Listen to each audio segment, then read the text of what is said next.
രഘു, വിനയനല്ല എന്നോട് പറഞ്ഞതിൽ നിനക്ക് അവനോട് ദേഷ്യമൊന്നും തോന്നണ്ട രഘു. നമ്മളൊരു കുടുംബമല്ലേ, നമുക്കിടയിൽ അറിയാവുന്ന കാര്യങ്ങൾ നമ്മളിൽ നിൽക്കും. ഇത്തരം വിഷയങ്ങൾ പുറത്തറിയുന്നതാണ് നാണക്കേട്. നാണക്കേട് മാത്രമാണോ ഇന്ദ്ര? ഒരു കുടുംബമല്ലേ നമ്മുടെയൊക്കെ മുമ്പിൽ വെച്ച് ഇങ്ങനെ നശിച്ചോണ്ടിരിക്കുന്നത്? അത് കണ്ടില്ലെന്ന് നടിക്കാൻ നമുക്ക് പറ്റുമോ?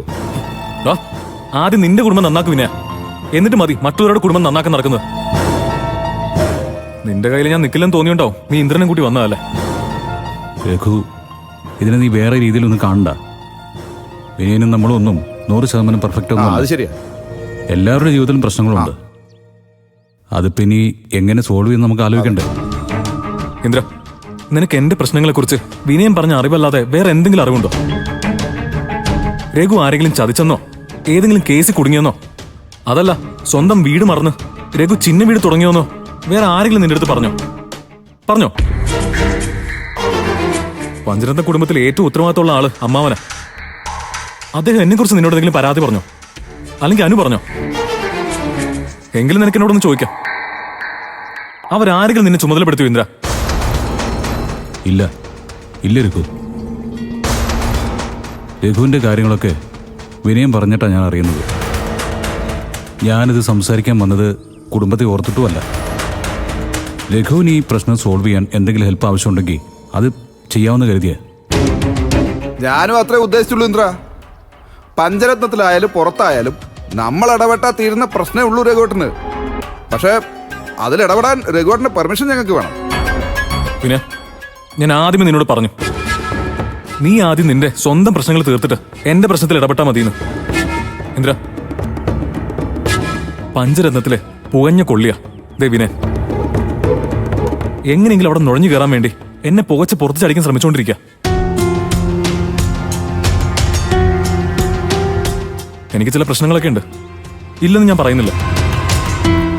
പക്ഷെ ഇവൻ അത് നിന്നെ അറിയിച്ചതേ എന്നെ രക്ഷിക്കാനല്ല ഇന്ദ്ര, നിന്റെ മുന്നിൽ കൂടി എന്നെ നാറ്റിക്കാനാ.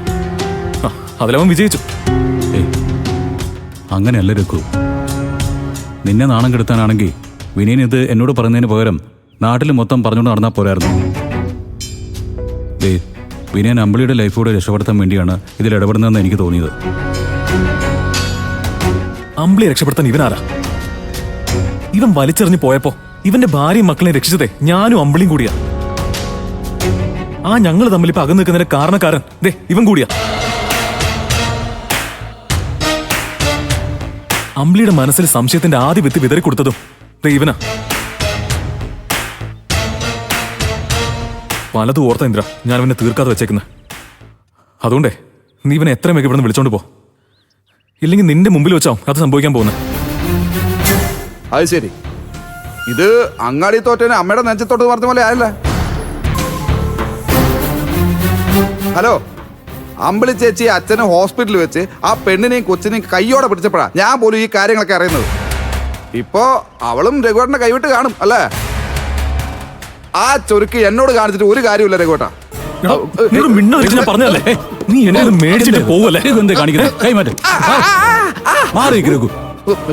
എന്റെ മുന്നിൽ വെച്ചത് വേണ്ട, അത് ഞാൻ സമ്മതിച്ചു തരില്ല. ഇവൻ എങ്ങനെ എന്റെ കൂടെ വന്നോ അതുപോലെ എനിക്ക് തിരിച്ചു കൊണ്ടുപോകണം. എങ്കിൽ ഇനി നിൽക്കണ്ട ഇന്ദ്ര, പൊക്കോ.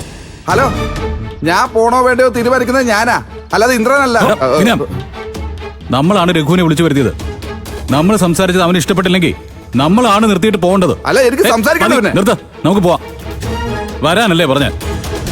നിനക്ക് ഇനി എന്തെങ്കിലും തീർക്കാനുണ്ടെങ്കിലേ അത് തനിച്ച് വന്നിട്ട് അയക്കും. ഇപ്പൊ എന്റെ കൂടെ വന്നേ പറ്റൂ. കേറ, കേറ്. മാറി അല്ലെങ്കിൽ വണ്ടി കയറി പോ. കേറാ അങ്ങോട്ട്. എന്നാ നെച്ചത്തോട്ട് കയറ്റ്. രഘു